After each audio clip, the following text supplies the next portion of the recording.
Ladies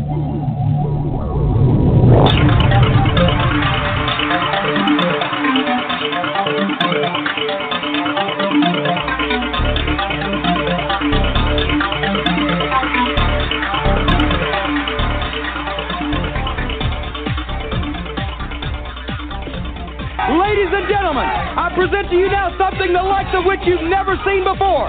The most dangerous combination of professional sports. The skill, the strength, the stamina, and the ability of two men blended together as one. The most exciting combination in the history of professional wrestling. Twin sons of different mothers. Chris Adams and Mike Currents. Let Body Slam competition.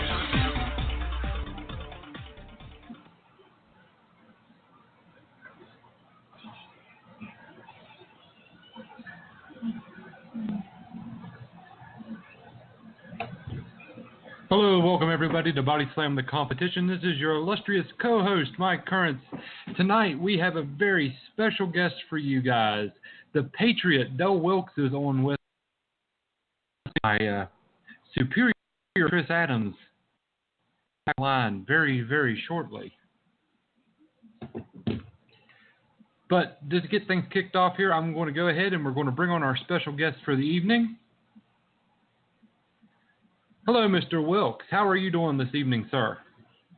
I'm doing good. How about yourself?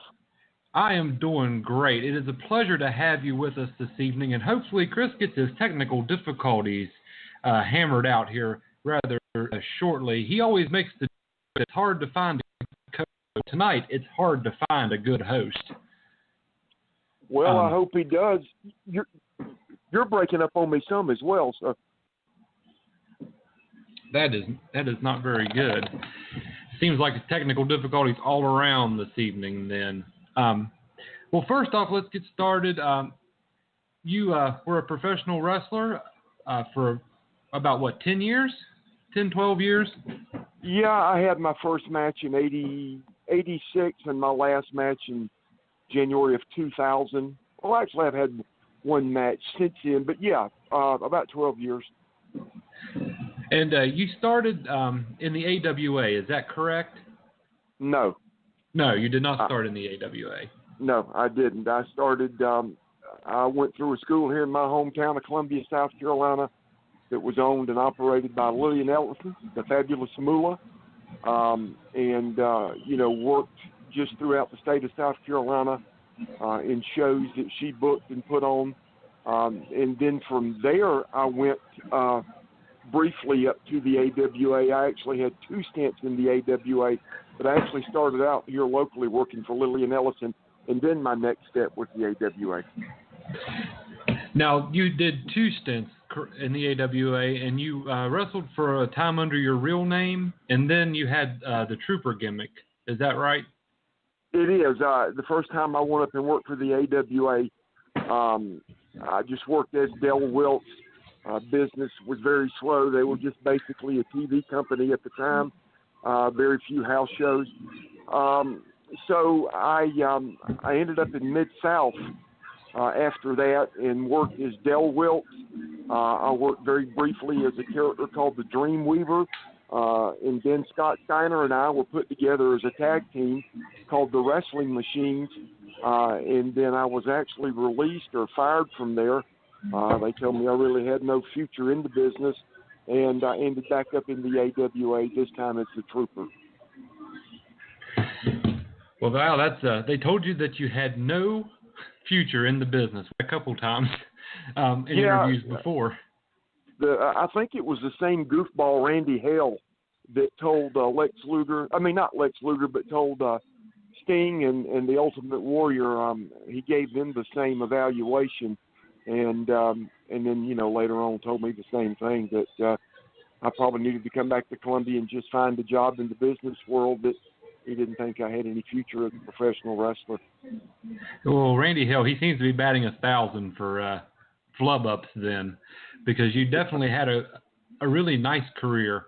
And so I know a little bit about your AWA career. I know in particular that you went to a time limit draw match with Larry Zbyszko, who was the world champion at the time. And I think you were wrestling under the Trooper gimmick, and you used some sort of nerve pinch maneuver to get Larry down on the ground, and at the end they said you won. Then they came back and said that you had lost, or that the time limit had ran out on you, and that Larry was retaining the title. That's correct. Yeah. It looks like, Chris, are you back with us? That's a negative. Oh, Chris. So what made you decide, or what happened that led up to you donning the mask and becoming the Patriot? The AWA went out of business. They were at one time one of the greatest territories in the business, and things had really changed. Vince was literally dominating the landscape of pro wrestling and taking the WWF not only nationwide but worldwide, and in the process he was just consuming all these territories and putting them out of business. They couldn't compete with him, and the AWA went out of business. And I ended up in contact with the guys at an upstart company called the Global Wrestling Federation, and it took a while for that to come together and that to finally happen. But when it did, they sent me a ticket. They were going to do their shows from the Sportatorium in Dallas, Texas, do all our TV tapings there. We were going to be on ESPN Monday through Friday from 4 to 5 o'clock, just as the AWA had been. And so when I get out to Dallas for the very first ever global TV taping, I thought I was going to be working as the Trooper. Nobody had told me anything different. I flew out with my Trooper gear, and literally just a few hours before the very first TV taping for that company, the two guys that were in charge, Bill Eadie and Joe Pedicino, called me over to Joe's hotel room. We were all staying at the same hotel there in Dallas, and they laid out the idea for the Patriot character. They actually had they had a costume box that they had brought out with them and had the tights in it, the mask, the trunks, and everything. And they just presented it to me and thought that I was a guy that could make it happen. So, and it worked. It worked great. And, it took my career to a different level. Yeah, can you guys hear me now by any chance? Hey, there's Chris. Awesome. Yeah. Great. Okay. I apologize for that, guys. I don't know what happened at the last minute with all that audio that way. So I don't re-ask your question, Mike. What'd you go over so far?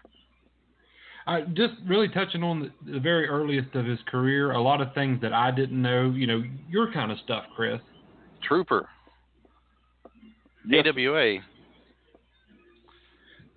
Right. We had just gone over that and covered that part of my career, and then what led to the birth of the Patriot character. Now, if I remember correctly, you were a part of the last tag team champions AWA had, right? Yeah, DJ Peterson and I were the last tag team champs in the AWA. We got the belts from the Destruction Crew, Mike Enos and Wayne Bloom, and shortly thereafter, the AWA folded, closed its doors forever, and unfortunately, it wasn't long after that DJ lost his life in an automobile. Actually, he was on a motorcycle and ran his motorcycle up under a tractor trailer, and tragically lost his life that day. Good guy. I thought he had a future, a good future in the wrestling business. He was a talented guy and a good guy, but yeah, unfortunately died shortly after we won the belts. Wow. That I did not know. That's sad to hear, though. I was just wondering. I was writing some things down earlier today to ask, and I was just wondering, since you worked for both Vern Gagne in the AWA and Vince in the WWE, or maybe it was WWF at the time, I think WWE. What do you think it was like working for each one of them? I mean, how do they compare? I don't know that they really compared in many ways. I mean, obviously, both, had great minds for the business. Vern was different. and that he wasn't born into the business as Vince was. Vince never, at least at the point when I worked for him, had never worked in the ring as a performer, as a wrestler. Vern did. Vern had a tremendous athletic background. He was a tremendous amateur wrestler at the University of Minnesota, had a great amateur career there, and then went into pro wrestling and became a superstar and an iconic, figure in our industry, and then later became owner of the AWA. So not only from a wrestling standpoint, an in-the-ring performer, but as a guy that ran a business, as a guy that was in charge of creativity and developing talent. He had done the same things that Vince had done. I'd heard a lot of negative things about Vern prior to working for him. I heard that he was a hard guy to work for, had an explosive temper, but I found Vern to be a great guy to work for. And unfortunately, I worked for him at a time when his company was really on life support. It wasn't the great AWA that he once been. And if you look back on it, I doubt there's really been a territory like the AWA. Anybody that ever really had a career in pro wrestling of any significance in the 80s and 90s, at one point in time probably went through the AWA. It was a very successful territory, and a lot of great talent came out of there. Ric Flair came from there. That's where Ric Flair broke into the business. The Road Warriors, Jesse Ventura. You look at all the guys that came from, it's just Henning, Hogan. And so Vince or Vern's fingerprints are all over pro wrestling, but, just a different background than Vince had. But I enjoyed working for both of them. Both of them had brilliant minds. I just wished I could have worked for Vern under different circumstances when, instead of the company literally being on life support as it was when I worked there. But we had a discussion not too long ago, Mike, if you remember. We were talking about would the AWA have been in a WWE-like position now if Vern Gagne had kept a lot of the talent that came through instead of letting it slip through his fingers. Of all the people you mentioned that came through there, also the Midnight Rockers being there, Larry Zbyszko, Nick Bockwinkel. He had so many people that were great. Bruiser Brody and Jerry Blackwell were always great to watch. I loved watching the AWA wrestling, especially when they kind of worked along with the Jarrett promotion, because I grew up watching the Memphis Wrestling in Tennessee. And when they had their thing together, I thought that was just some of the greatest stuff I ever watched, probably. But a lot of great talent did come through there for sure. We've said many times before, Chris, that had a few things just been a little bit different, we might all be sitting around right now watching the AWA on television weekly. Well, I think the biggest thing was Vern or Vince, taking Hogan away from Vern. I think that was, I know that was something that stuck in Vern's craw till the day he died. He just felt like that Terry had lied to him. He had basically given Vern a pledge of loyalty, and then Hogan goes to Japan to work for New Japan, and while he was gone, I guess Vince just backdoored Vern and took Hogan away, and I think that was the one that really.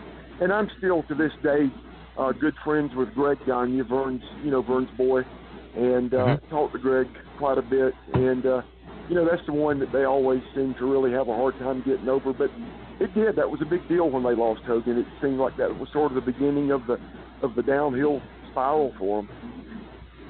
Now, speaking of New Japan Wrestling, you kind of segue into that for me a little bit. You were part of the All Japan Wrestling at one point. Tell us what it's like working over in Japan. Totally different than it was working in the States. Just a different style, at least the company I worked for. I worked for, as you said, All Japan and Giant Baba. To this day, I'm very thankful for the career I had, very satisfied with the career I had. Had it not been for a couple of serious injuries, it would have lasted longer. But the highlight of my career was working for Baba in All Japan. I think a lot of people would probably think it would have been working for Vince in the WWF, but that was a big deal as well. But for me, the highlight of my career was working for Mr. Baba and working in Japan, because anybody that was in the business at that time knew that if you had an opportunity to go to Japan and work for Baba at All Japan or for Inoki in New Japan, that was really a feather in your cap. That was a big deal. If one of those two promoters wanted you to work for them, then that was a very big deal. And to be able to work for Baba with the lineup of talent that I got to work with while I was there, and it was at the height of Baba's success. I mean, we went years, and I mean years, of sellouts every night.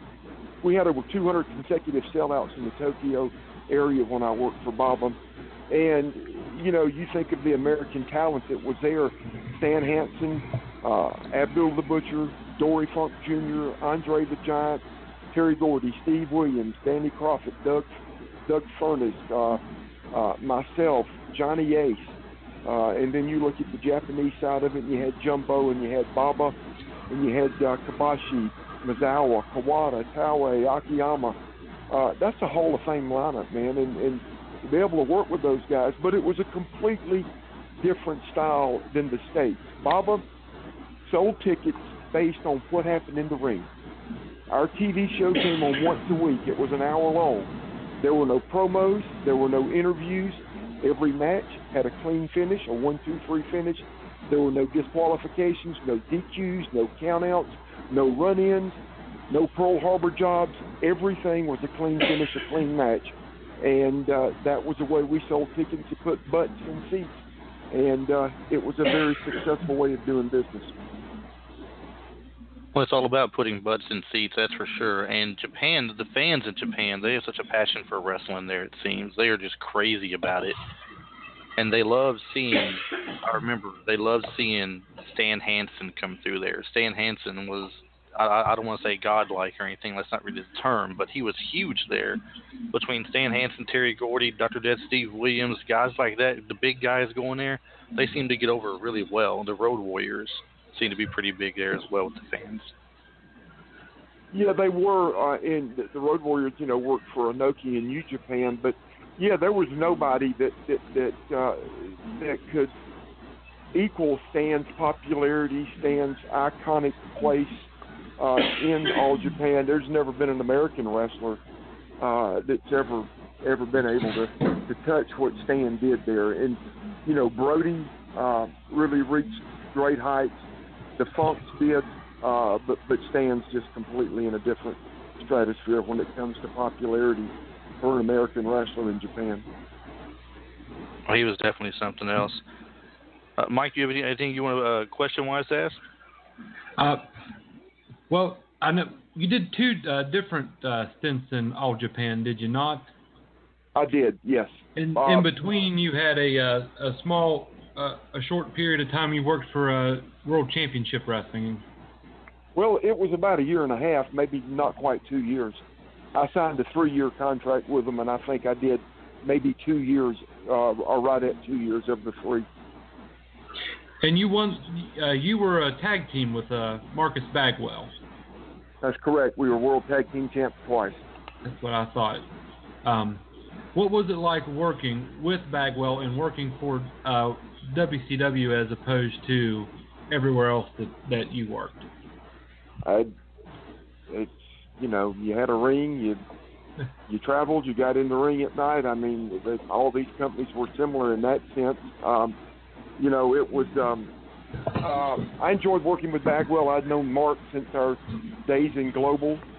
He worked as a handsome stranger out in Global when he was just really starting his career. So we'd known each other since then. And I was brought into WCW by Eric Bischoff when I worked for the AWA. Eric was our TV guy. He called our show on TV on ESPN. He was the voice of the AWA at the time. And he later down the road, he's hired by WCW to run the company. Greg Gagne is also brought in as one of the bookers on the booking committee. And so they contacted me, and brought me into Atlanta, and I sat down with Eric, and we talked for about 2 or 3 hours, and I walked out of there that day with a 3-year contract. At first it was good. I enjoyed being there. I enjoyed being back in the States, being closer to home, being closer to my family. But they brought Hogan in and a lot of the other guys from the WWF, and the focus of the company changed and was really all about Hogan and his buddies and his clique and his circle of friends. So at that time, I was ready to get out. I still had about a year left on my contract.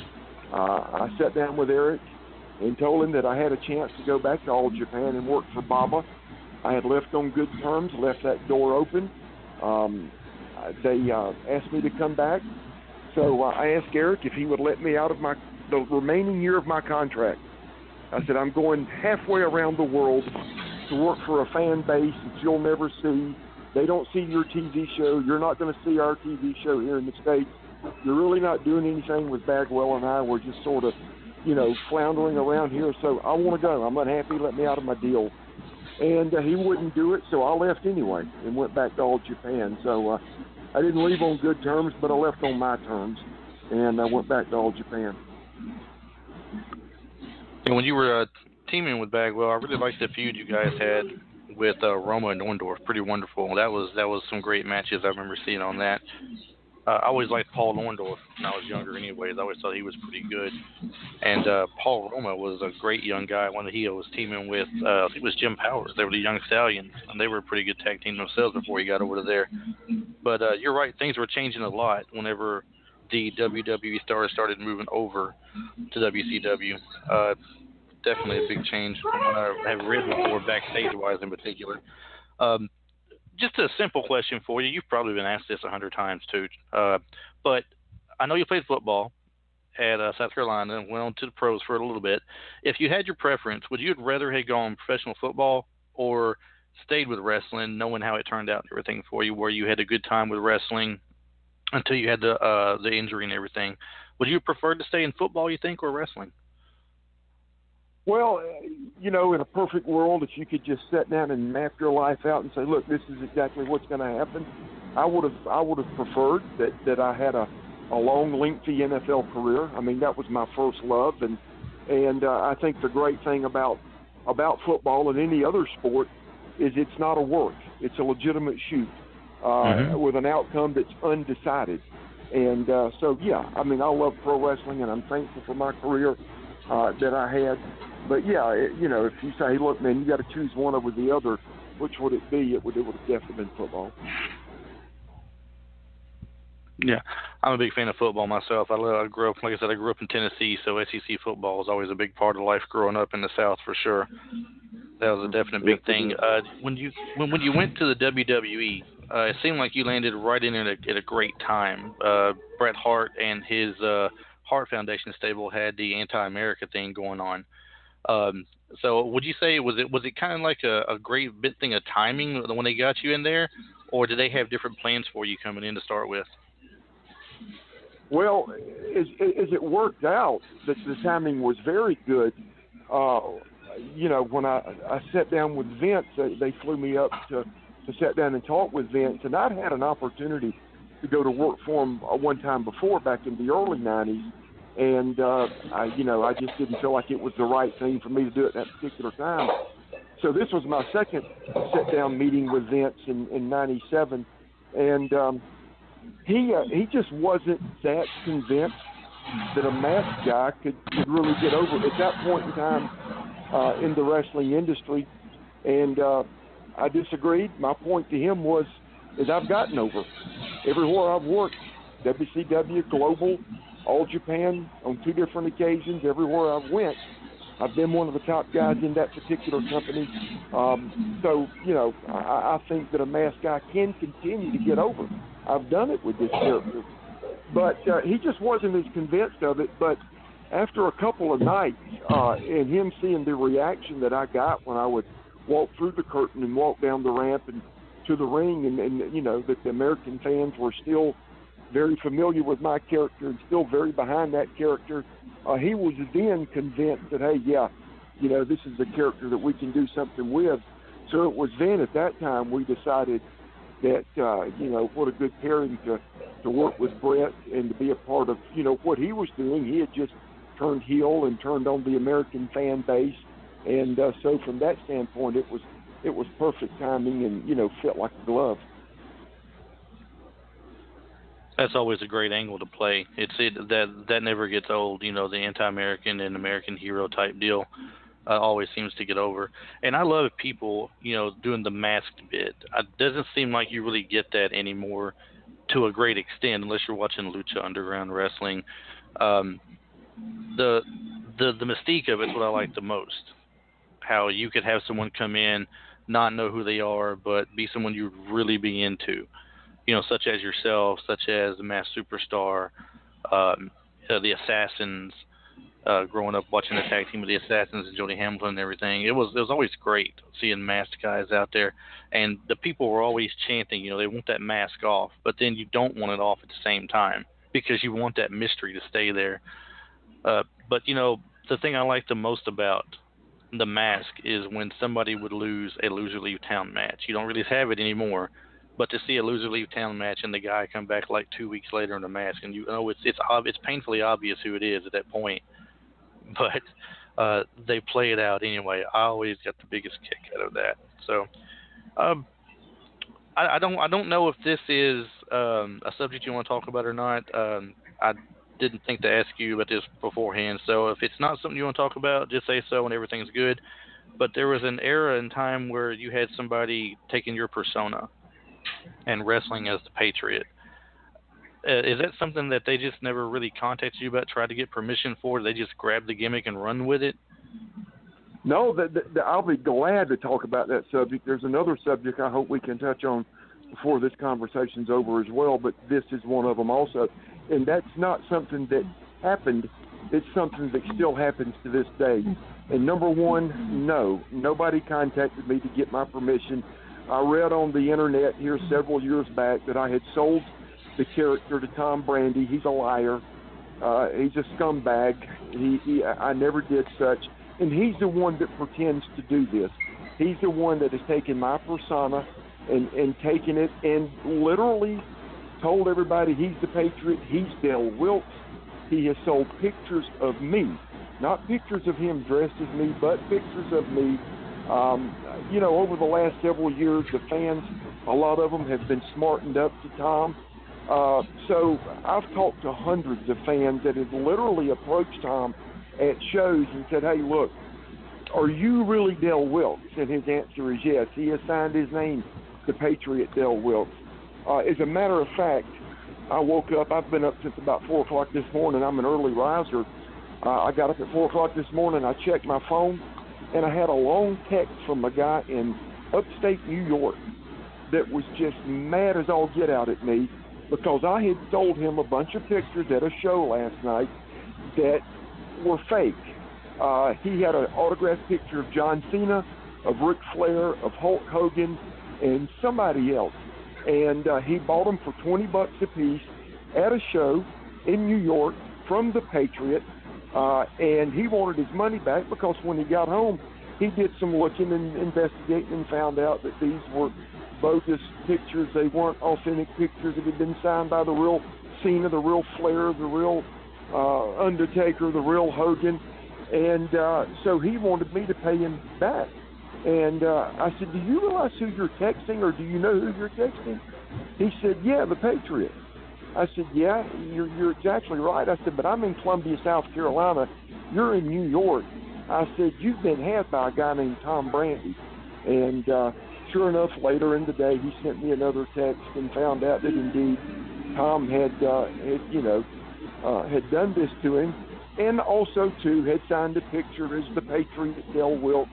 So this guy's a real scuzz bucket, and I think it's a sad testament on his behalf that he was a mediocre wrestler at best, had a mediocre career at best, but when you really got to go out and pretend to be someone else, you're not good enough to create your own character. You're not good enough to create a character that you can develop and the people will get behind, where you've got to step on somebody else's coattails and to do this, and you're really a sad case. Yeah, it's really something else. I mean, it's to take the work that somebody else has put in all those years to build that character, to build that reputation, and then try to run off with it and make money off of it is really not much better than the person you dealt with a few weeks ago, which might be the second topic you wanted to talk about. I'm not sure. But the similar deal, just dirty people in general in the business. Sometimes you get dirty people you work with. Sometimes you get some good ones. It's just really hard to say. But just a few weeks ago, for example, they had the Legends deal that you were invited to go to, and that guy that brought all you guys in, as it ended up, lied to everybody, didn't have any money to pay anybody, stiffed the hotels, just made a bad event out of everything. Left a bad taste in fans' mouth. The guy, the Legends that showed up there, left a bad taste in their mouth. I'm surprised he made it out without getting hurt with somebody. Well, it was a bad deal, and it stunk to high heaven, and I mean literally. From the minute we got there, the location of the venue, we were out in the middle of nowhere. We were 20 miles from the nearest town, and to have that kind of talent and to book the kind of names he had, and to be really out in the middle of a field, and it was in an abandoned school building. The room he had us in was hot. It was small. It was cramped. It stunk like the place had been closed up for years, and it just was very suspicious from the get-go. And he had the ability to pay nobody, and we confronted him about our money or lack thereof. And basically the two guys that were really the most vocal and confrontational with him were myself and Arn Anderson. And after realizing that he had no money to pay anybody, he then pleaded with us to let him drive to the next town where his wife was working so he could get his checkbook from her and write his checks. Well, when a wrestling promoter is wanting to write you a check, unless his name is Vince McMahon, that's not a good deal. And but we had no other choice at that time. I mean, he has no money, so okay, let's take a check, and there may be a slim chance this thing will be good. So Arn put him in his car. I followed Arn, and a deputy sheriff followed me to where this guy's wife worked. He grabbed the checkbook from her, and he wrote Arn a check, he wrote me a check, and Arn got out of there and left. I then took the guy back to the building with the deputy sheriff following me so he could write these other guys bad checks. But on the way back, he told me that there was a lady that was working the window at the building where people that did not buy their tickets in advance, that did not buy them online, that decided to wait until the day of the event and buy their tickets at the window. He said she may have some cash on her. So when we got back, I literally grabbed him by the arm, brought him out of my car, and made him walk me to where this lady was at, where she had been collecting money for the people that walked up and bought their tickets with cash. And sure enough, she had a bank bag beside her, and I took the bank bag, I unzipped it, I opened it up, and there was a wad of cash in there, and I counted it out, and I kept it. It wasn't what he guaranteed me, but it was within a couple of $100. So at least I was fortunate enough to get out of there with within $200 of what he promised me. And but I don't think at this point anybody else has been paid, because the deputy sheriff that was at the event has done a good job of keeping in contact with me and the other talent that was there that day. All those checks bounced. He later on stole his mom and dad's checkbook later that night, wrote checks out of their checkbook. Those checks bounced, and he was arrested, and he is facing 19 felony counts.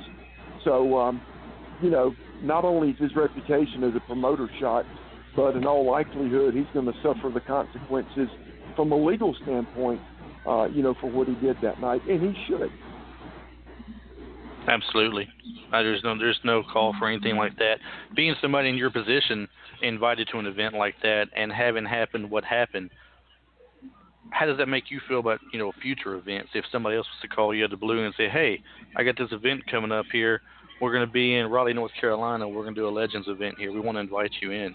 What is your thoughts about that at that point compared to what just happened with this guy? Do you have a certain distrust up front right away, or do you just kind of get the benefit of the doubt of the next person, check them out, things like that? no, naturally you're going to have a distrust. Now, I do a lot of these events, and most of them, the overwhelming majority of them, are with guys that are good, honest promoters, and most of them are with guys that I've done this with, before. I've worked their shows before. This was the first time for any of us ever working for this Greg Green guy that pulled this off.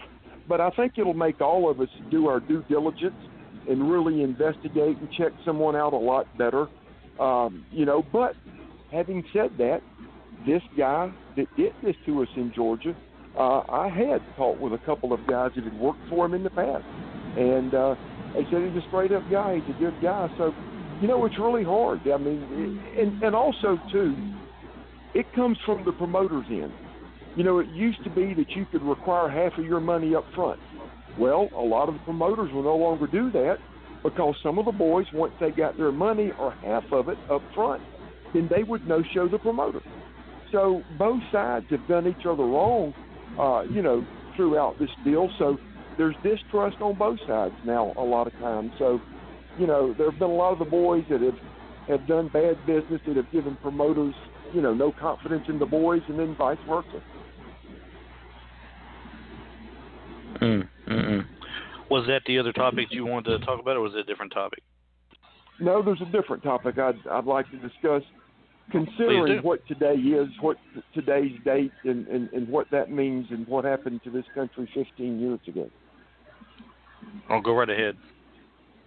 Well, I mean, today is the 15th anniversary of 9/11, and a day that, for those of us that, and it ties in with the character that I, portrayed when I wrestled and was in the wrestling business. And I think every guy that's ever had any success in pro wrestling will tell you that in order for you to be able to get a character over, it's got to be something that literally is probably an extension of you, something you believe in, something in some way, shape, or form that represents who you are. And I've always been a guy that's kept up with current events, that's always been intrigued and interested in the history of our country, that's tried to be knowledgeable about what created this great country and the men and women that helped make this the great country that it is, and events like what happened 15 years ago and how that affects our lives. But I think it's a day that we need to stop and just remember what happened. And remember those that lost their lives and those that responded and were willing to, while many were running from those buildings, there were many that ran into those buildings, knowing that they may never come out alive, and a lot of them didn't. And just remember those people and their memory to think about. I knew a guy that I played high school ball against that lost his life that day. He was from Columbia, South Carolina, and had done very well in banking and was in Tower number 2. And just for their memory, their honor. And then you take that and you look at also what happened today when you've got ungrateful guys that won't even stand for the national anthem at a football game, and you just realize, in my opinion, how sickening that is and how disgusting that is, especially on a day like today. I realize they've got a right to do that. This is a very free country where you've got the right to express your political beliefs and your dissent if you want to.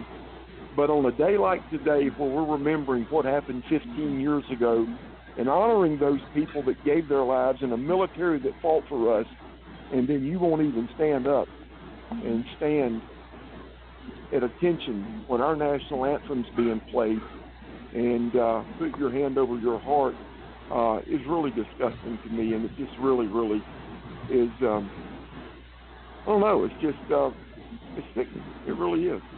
It's a subject that's got me in quite a few arguments in the last couple of weeks, I'll have to say. That's pretty much how I was raised. If you were at a sporting event of any kind or any type of live event that plays the national anthem, you stand. If you were a guy and you have a hat, you take off your hat. And you sit there during that time while it's going on, and you show your respect. It's just a common sense thing that people were raised with doing that you don't see a lot of people raised with today. And a lot of the younger people, They just that's how they are. I mean, I'm 43 years old myself, so I got a few years on Mike here with me. But you know, it shouldn't be that hard of a thing to teach your kids when it comes to something of respect. Because if those people weren't doing what they did, then you know the jerk up there in San Francisco, the one in Denver, they wouldn't have had the ability to take that one knee or sit down on the bench and hang their head down and not acknowledge anything. Yes, it's their right to protest, but there are better ways of expressing your beliefs or your dislikes for what's going on than disrespecting all those people that do take that pledge to defend the country and help you get the rights that you receive daily. Well, Absolutely. I don't mean to turn this into a political forum, but I'm going to take this a step further. And what really chaps me about this is it seems like all the talking heads on TV and on radio that make a living covering sports, all they want to talk about is the guys have a right to do this, their right to do this. And I get it, they do have a right to do it.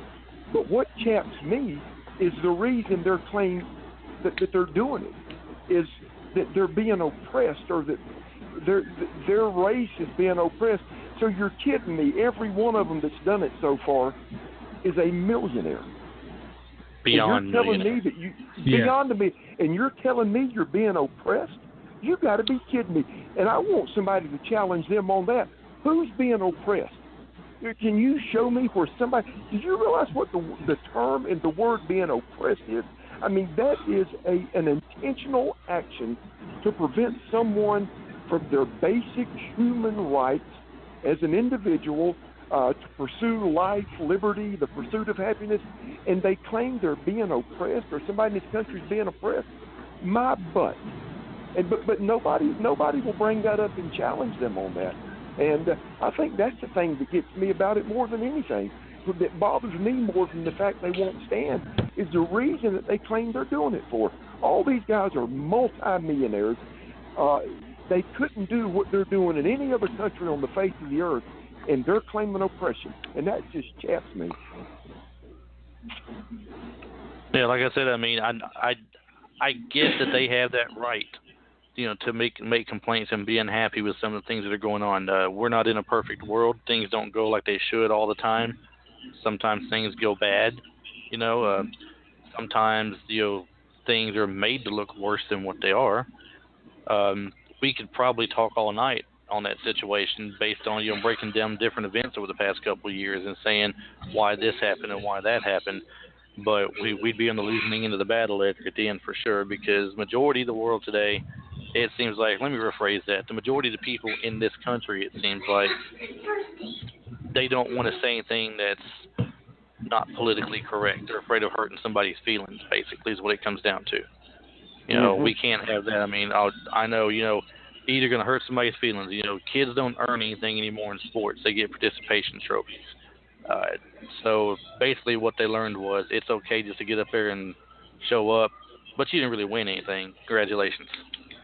That's basically what it comes down to. No one's taught to, be real about things anymore because they don't want to hurt anybody's feelings. And these sportscasters are the same way. They're afraid if they say something negative about Kaepernick won't want to come on there and talk on their show with them. Or what's the other guy's name? Brandon Marshall, I think, linebacker.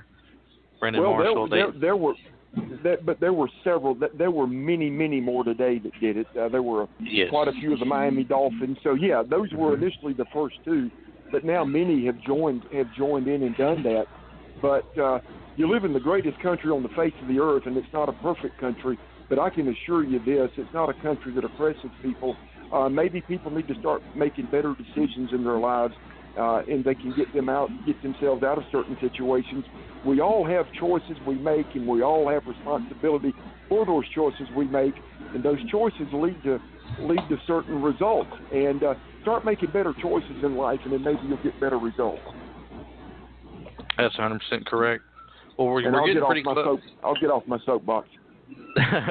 Well, we're getting pretty close, short on time here. I told you I wouldn't keep you on real long or anything, so I'm trying to hold true to that. If you'd like to, at this point, go ahead and tell us about your website and things you got out there and anything you want to plug at this point, if you got any appearances coming up or anything. Yeah, we do. As a matter of fact, you can go to www.delthepatriotwilkes.com, and we've got, just a number of 8x10s pictures on there, cards, my football cards from when I played football, all my wrestling pictures. Everything's autographed. We've got masks. You can purchase my mask on there as well, obviously autographed. Also, American flags autographed.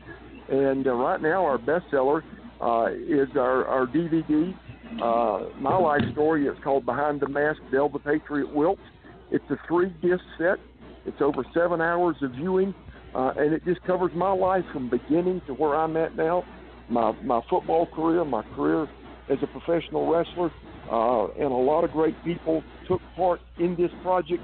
So not only are you going to see me on there, but you're going to see guys like Stan Hansen, Marcus Bagwell, Bruce Pritchard, Greg Gagne, and many, many more that helped participate in this, and it's been a wonderful success. We've sold these things and shipped them all over the world, so you can get that off our website as well, and also a list of the events that I'll be at. WrestleCade is the next big one coming up in November in Winston-Salem, North Carolina. I'm also going to be in New York later that month as well. So all that'll be on the website. So just go to DellThePatriotWilkes.com, and you can get all the merchandising there and all the dates for the upcoming events as well. I got to tell you, we got to get you guys in some kind of a bigger event down here in Florida, closer to where I'm at. The Carolinas are killing me. I just can't get that far out for one right now, and I really want to go to WrestleCade, but I can't get the time off work for it, and then to make that travel on top of it and everything too is just killing me. Hopefully there'll be something come through here one day soon, though. They did have a Comic-Con in Panama City, where I'm at, Panama City, Florida, just last year, where Kevin Nash, Lita, and Jim Duggan, Hacksaw Jim Duggan, came in. He was a great guy. Came in for us, and Pensacola usually has something, which is right next door to us, but nothing really big and huge, just wrestling only, though. Well, I'll tell you this, don't mean to cut you off, but for all your listeners out there, I can't tell you why, but this will be the last WrestleCade, and there's going to be, just a ton of names there, and it's going to be a 2-day event. In the past, it's just been on a 1-day event on a Saturday, but this year, with it being the last one, Tracy Myers does a good job of putting WrestleCade on, and it's just a first-class operation. But, it's a who's who of retired professional wrestlers, and if any of your listeners do have an opportunity to go and check it out, just go to WrestleCade and check them out on Facebook, and you can see everybody that's going to be there, all the superstars that'll be there in the dates for it. But for some reason, Tracy has decided that this will be the last one, but it's a great event. So anybody that can attend, if you have any chance of getting there, do your best to make it. Well, I do hope you guys have a great turnout for it. And Dale, I want to thank you for coming on the show with us. I really appreciate you coming on and talking with us and talking your career and everything. Hopefully one day in the future, if it's okay with you, we'll do it again and catch back up with you and see how things are going. I guess our next big guest coming up for the people who are listening, I believe, is Handsome Jimmy Valiant, Boogie Woogie Man. He was on with us last year, one of our first guests. And I don't know if you've talked to Jimmy before or have a chance to meet him. He's a great guy, really is. Very fun to talk to. I've known Jimmy for a long time. He's a good friend and a good man. He's definitely a good man. He's super to talk to. He didn't have to do it, but I asked him if he would call a friend of mine's brother in the hospital and just wish him well, and he just jumped right at the chance, didn't have a bad thing to say about it or anything. He's a really good guy. Yes, he is. All right. Well, once again, thanks for coming on with us. I do appreciate it. Wish you well with everything you got going on, and hope to talk to you again soon. All right, guys. I appreciate you having me on, and wish you the best, and talk to you down the road. All right. Before you go, can I get you to do one thing for me when I'm thinking about it? I usually try to ask this, but I forget it a lot. Basically, can you just say something like, this is the Patriot Dale Wilkes, and you're listening to Body Slam the Competition? Just something that simple. Yeah, it's called Body Slam the Competition? Right. Okay, yeah. Tell me when you're ready. Okay, go ahead. Hello, folks. This is the Patriot Dale Wilkes, and you're listening to Body Slam the Competition. All All right, awesome, man. I appreciate it. I'm going to go ahead and cut that for a little commercial with the rest of them that I got here. I do appreciate you coming on again, and definitely for doing that. That really meant a lot. Thank you very much, and have a great night. You too, man. Talk to you later. All right. Bye. Bye. All right, everybody. That was the Patriot, Dale Wilkes. Glad to have him on the show. It was a blast talking to him. Really hate that I had technical difficulties coming on at first. Didn't get to hear the very first couple of minutes, so I'll probably go back and listen to that for sure. Mike has had to go ahead and leave early on us a little bit. He had some things going on in the background. He had to leave early, so Mike will be back with us next week, of course. And I'm sure he would tell you, if he was here, that the New Day rocks. So I'll get that in for him while I'm here. In the meantime, check us out, bodyslamthecompetition.com. We are on the social medias. Go to Facebook, www.facebook.com/bodyslamthecompetition, at Twitter, at bodyslamthecomp, and bodyslamthecompetition on Instagram as well. Definitely look us up and join up with those. Follow the blog. Follow the podcast here. Sign up on the webpage for the podcast here where we are at Blog Talk Radio to follow, and you'll get an email sent out to you when we're coming on and who we're having and everything as well. That'll be at www.blogtalkradio.com/bodyslamthecompetition. We were going to talk about a few other things. Matter of fact, I'll go ahead and just touch on it myself for a few minutes before I go. But we were going to talk about Americana and wrestling, some of the people that have highlighted that field like Dale Wilkes did. We've had in the past people such as Hacksaw Jim Duggan that I mentioned earlier, carrying the American flag, all being about USA. Great guy, carried that moniker for a long time. You had people such as the U.S. Express, a tag team of Barry Windham and Mike Rotundo back in the 80s even. That was someone who carried the American field with them. Sergeant Slaughter in the AWA when he wrestled in his earlier years before he went to the WWE was all about, the Army guys, being all about America. He was a G.I. Joe, for crying out loud, on a cartoon. They made a cartoon after the man. It doesn't get much better than that. But of all the people that's done the gimmicks, the Patriot, Dale Wilkes, I believe, would be the one most notable. Stars and Stripes mask, Stars and Stripes for the, the tights. Even the name of the tag team with him and Bagwell, I believe, was Stars and Stripes. Great team, great person. So I'm glad you guys got a chance to listen to us. If you did not get a chance to listen to us, or your friends did, and have them go to the website, download the recorded podcast, and listen to it there. In the meantime, join us again next week, where we'll have another show lined up. We may have a guest come in, talk for a few minutes. It's unknown at this time for sure. If not, you'll just have us recapping what's going on in the week. Until that time, keep loving wrestling, you guys, and we'll talk to you then. Goodbye.